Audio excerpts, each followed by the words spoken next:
ایک دن کشتی پانی بھر جانے سے ڈوب گئی۔ یہ سب تیر کر ساحل تک پہنچے۔ کشتی میں 22 آدمی سوار ہوئے تھے، صرف یہ 6 زندہ بچے۔ ان سے چلا نہیں جاتا تھا۔ یہ صلیبی لشکر کے سپاہی تھے۔ یہ سب دھرم سے بیٹھ گئے۔ ان میں سے ایک چہرے مہرے سے لگتا تھا کہ معمولی سپاہی نہیں ہے۔ وہ کرا رہا تھا، اس کے کپڑوں پر خون کا ایک دھبا بھی نہ تھا، مگر زخمیوں سے زیادہ تکلیف میں معلوم ہوتا تھا۔ اس نے 7 لڑکیوں کو غور سے دیکھا اور پھر آنے لگا۔ یہ صلاح الدین ایوبی کا حکم تھا کہ ہر ایک قیدی اسے دکھایا جائے، چونکہ ابھی تک سمندر سے بچ کر نکل رہے تھے، اس لیے ہر ایک قیدی سلطان ایوبی کے سامنے لایا جاتا تھا۔ اس نے ان قیدیوں کو بھی دیکھا۔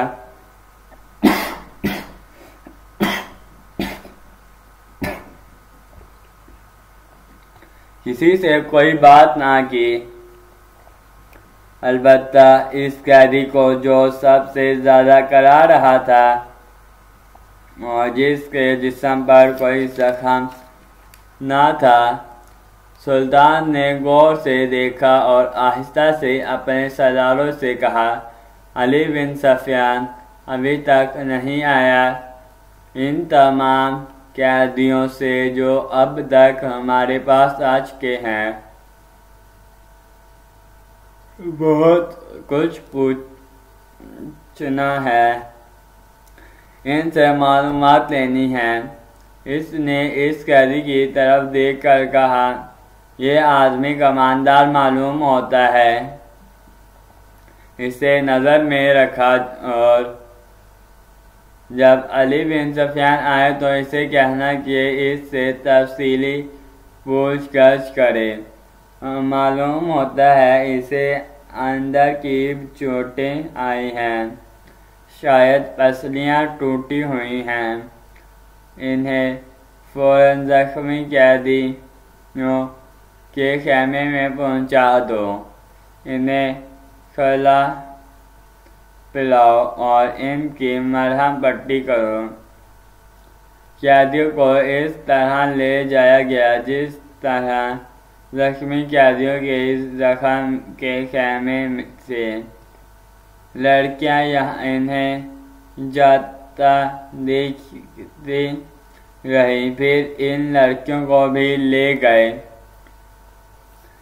فوج کے خیموں سے تھوڑی دور لڑکیوں کے لیے خیمے نصب کیا جا رہا تھا۔ وہاں سے کوئی 100 قدم دور زخمی قیدیوں کے خیمے تھے، وہاں بھی ایک خیمہ گاڑا جا رہا تھا اور 6 نئے زخمی قیدی زمین پر لیٹے ہوئے تھے۔ لڑکیاں ان کے طرف دیکھ رہی تھی۔ دونوں خیمے کھڑے ہو گئے، لڑکیاں اپنے خیمے میں چلی گئی اور زخمیوں کو ان کے اپنے خیمے میں لے گئے۔ ایک سنتری لڑکیاں کے خیمے کے باہر کھڑا ہو گیا۔ لڑکیوں کے لیے کھانا آ گیا جو انہوں نے کھا لیا۔